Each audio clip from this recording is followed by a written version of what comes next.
All right, everybody, welcome back to another Chippa in the third person. This is Monday.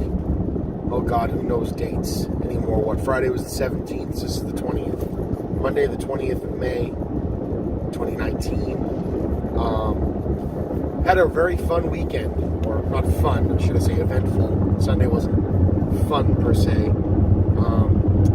But on Saturday, we took my daughter to the zoo. It's her favorite place. They've got this exhibit. It's at the Franklin Park Zoo, if you guys don't know. The Franklin Park Zoo, even though we're in a pretty urban area, especially when you get into Boston, Franklin Park Zoo is in one of the, to the locals, you know, I don't know if it's necessarily as rough and tumble or hard as it seems. I mean, I live in Lynn. Lynn's a pretty rough town. Lynn, the city of sin. You never go out the way you come in.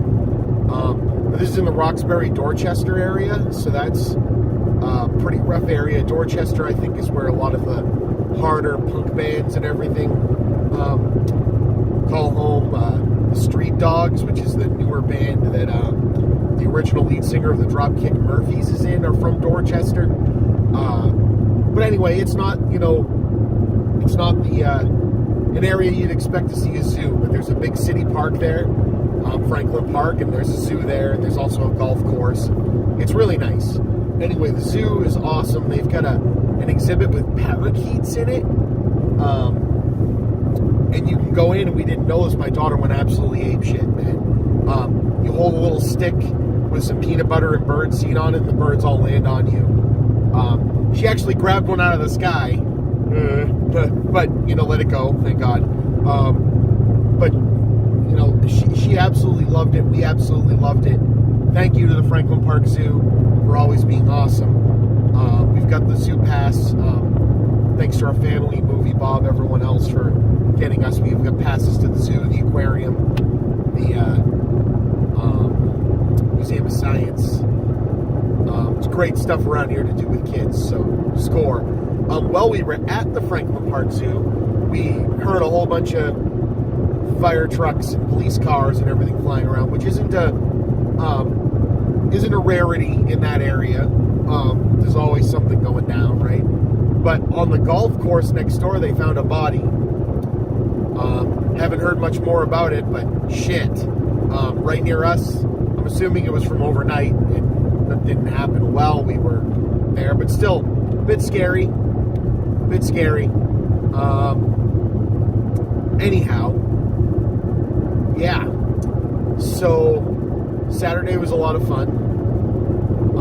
Saturday night, went out to the driving range at Golf Country, which is adjacent to Richardson's Ice Cream. Anybody from the area probably knows Richardson's Ice Cream.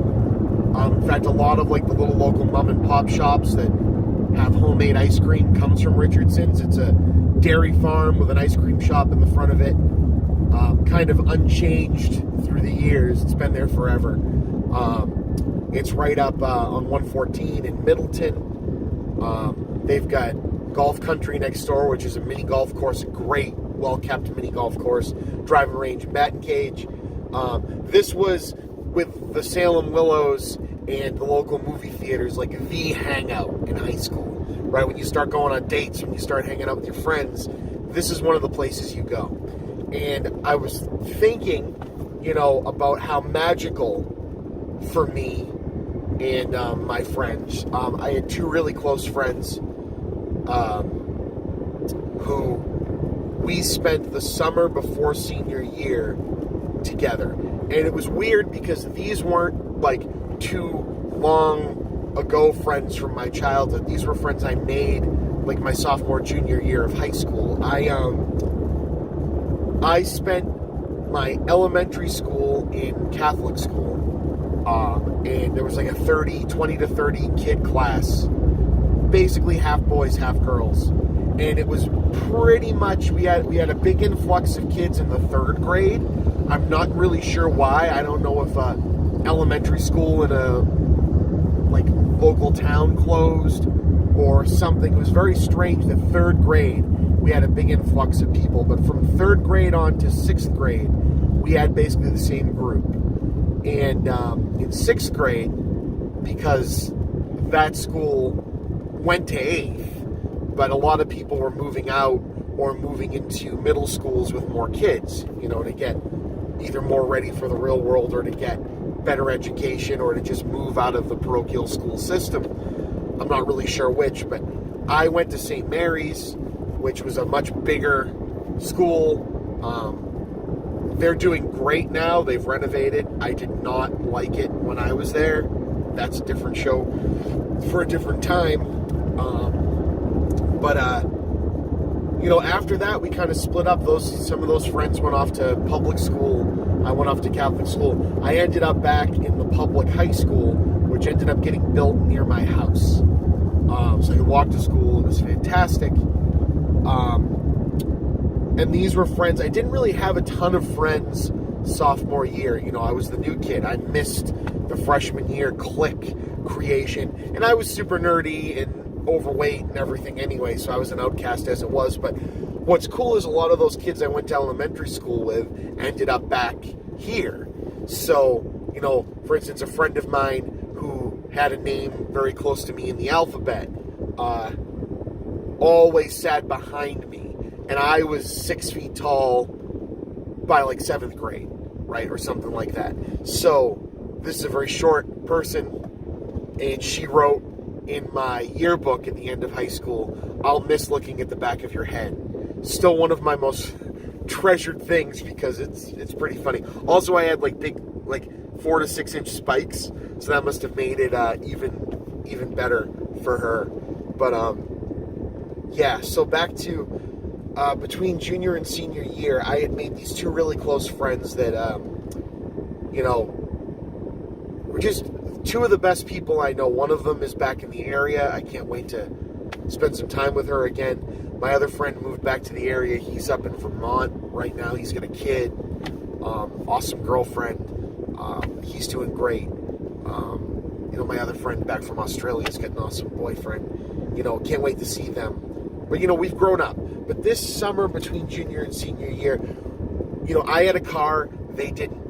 We just kind of hung out.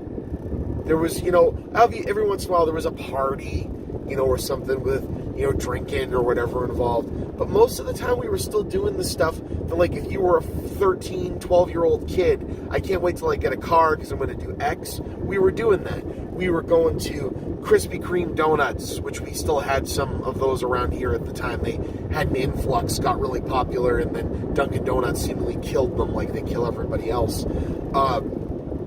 We had a Krispy Kreme in Everett, and there were still good times, which we called ghetto times, which was you could still smell the cigarette smoke, because, cigarettes were banned very shortly before we were old enough to go to, places. So you could still smell it, but that place used to be a smoky hellhole. And it was a place with go-karts and bowling and video games and a bar and food and pool tables. And there was always stabbings and all kinds of other shit going on. But yeah, there's that. So, So that was a fun place. But yeah, I hung out with these 2 friends, and we used to go to the mini golf place, and that carried through senior year. We all hung out a lot, and then the end of senior year, those last 2 weeks, they kind of give you a free pass to not be there. You have to finish the school year to a certain date, but they don't really care. They're not keeping attendance. So we'd show up to school, and then eventually all leave, get in someone's car, and go to Salem Willows or go to Richardson's, and basically spend the day there. And going back there and seeing all the high school kids that also worked there, in the same place as me, but back in 2001, 2002, right? It was such a trip, because it puts you right back there. It's I enjoy this. So I went, hit some golf balls because I was supposed to go golfing on Sunday, but it really brings me back. It was one of the best times of my life. Seriously, that of my childhood up to that point, that was really the pinnacle of my adult life. Getting married, having my 2 kids, buying a house, getting promotions at work, still spending time with these friends from a long time ago, laughing, having a good time. All that's there, but there's something innocent about this. We were innocent and still having a freaking good time as kids. I loved it. Anyway, there's that. So Sunday, speaking of growing up, I was supposed to go golfing with my brother and my brother-in-law. And I was on my way to go do that, and we got a message from our friend that his mother was in the hospital and she didn't have much time left. So he's up in Keene, New Hampshire. Keene is 2 hours from where I live. It's also where they filmed Jumanji, the original Jumanji. There's still a sign on the side of an old brick building up there that says Paris Shoe Company. You know, a lot of the outside shots from Jumanji are in Keene.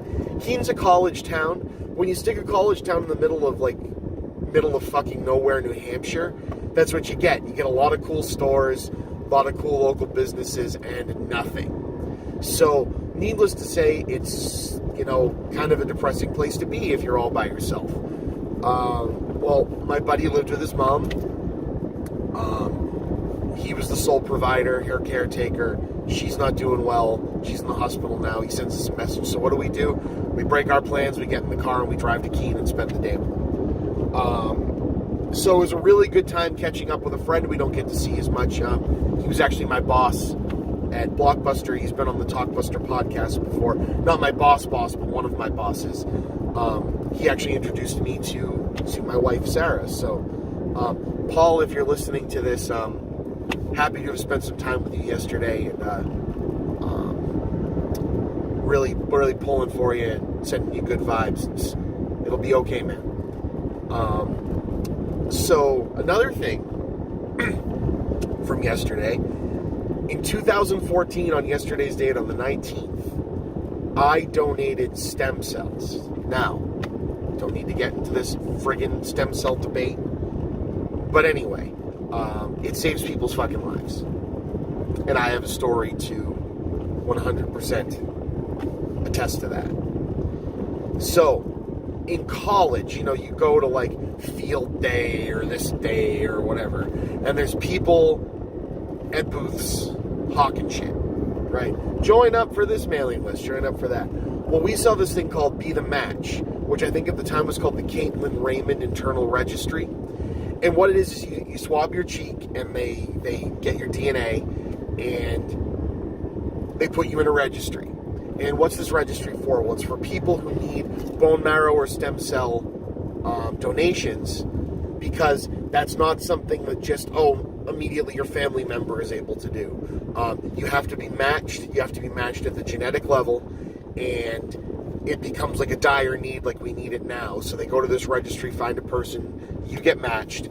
And so I thought, okay, we'll do this. It's nothing that'll ever happen. They said there's a very, very slim chance you can get picked, but it's, you know, a good idea. It's not like blood where you can just donate it and they have it. It needs to be taken from you, brought to the person, and immediately given to them. So, what happens? 2 times I got picked. First time, I got all the work up, I got the blood work taken, was about to start the process, and then it didn't end up happening. I really hope it was because the person found someone else. I hope it's not because the person isn't with us anymore. That would be really sad, but I didn't do anything wrong. I just, you know, they didn't need me.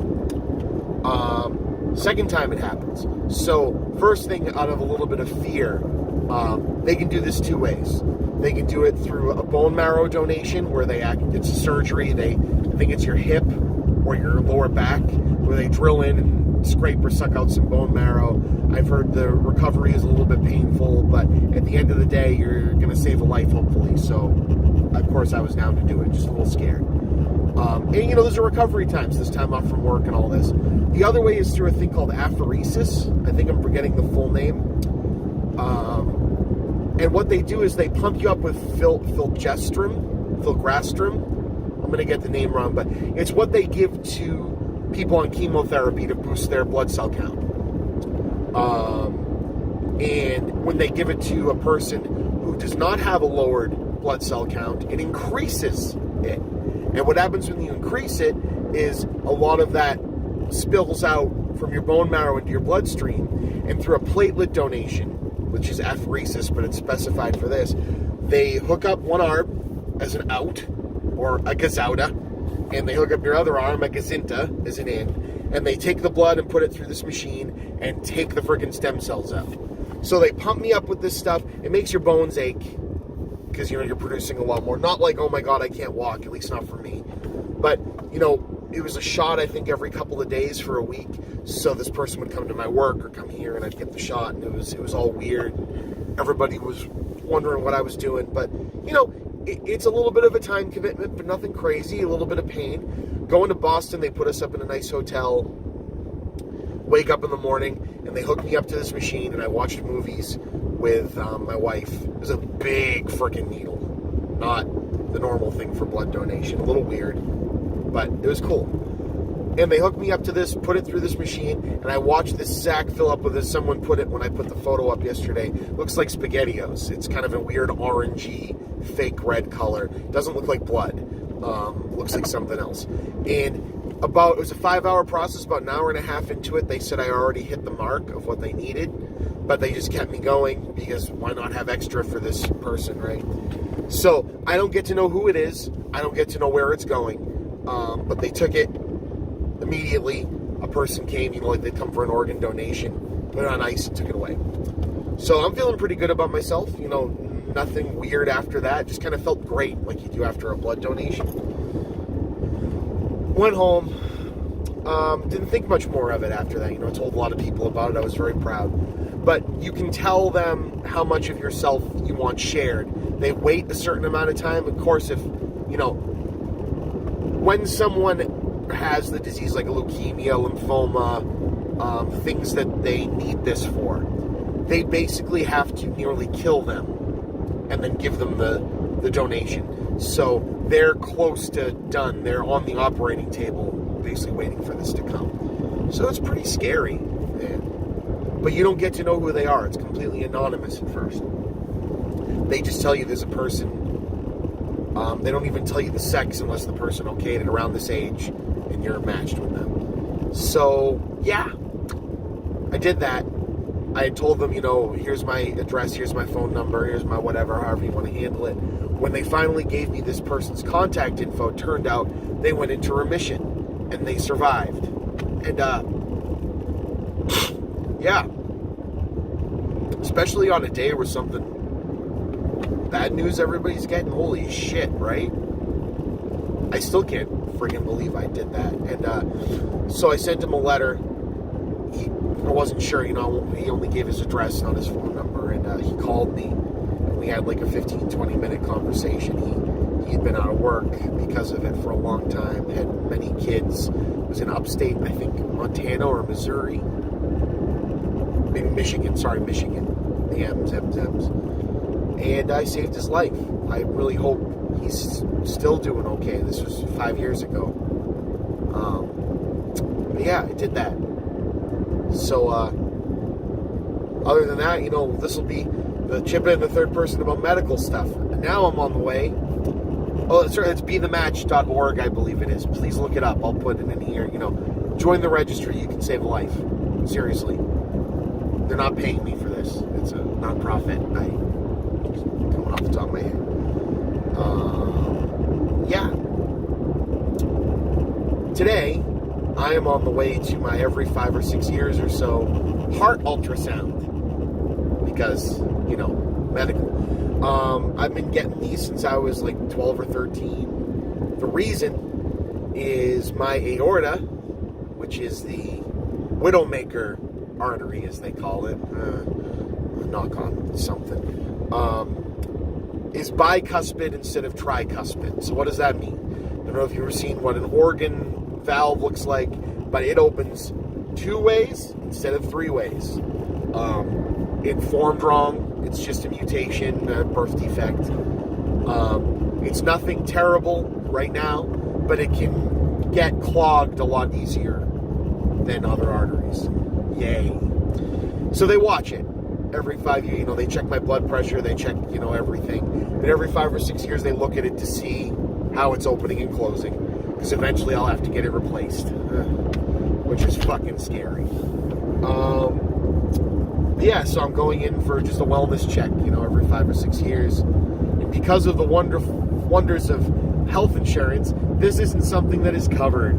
So it goes to my deductible, which went up this year, and it's a family plan, so it's like multi-person deductible. Fantastic. Luckily, with the baby last year and then all the new medical stuff and my daughter's in-home ABA stuff not being covered anymore, we hit that deductible pretty quick. So hopefully this is free. Anyway, that's about that. It's kind of heavy stuff for today. Game of Thrones ended last night, but I don't watch it, so I really hope Arya Stark broke a hole in space-time continuum fabric and walked into the end of Sopranos and showed us what happened after it went dark and fixed the end of Lost and Dexter and all that other crap that we didn't like. But anyway, with that, this has been the Chippa. I'll see you guys on the other side. Bye.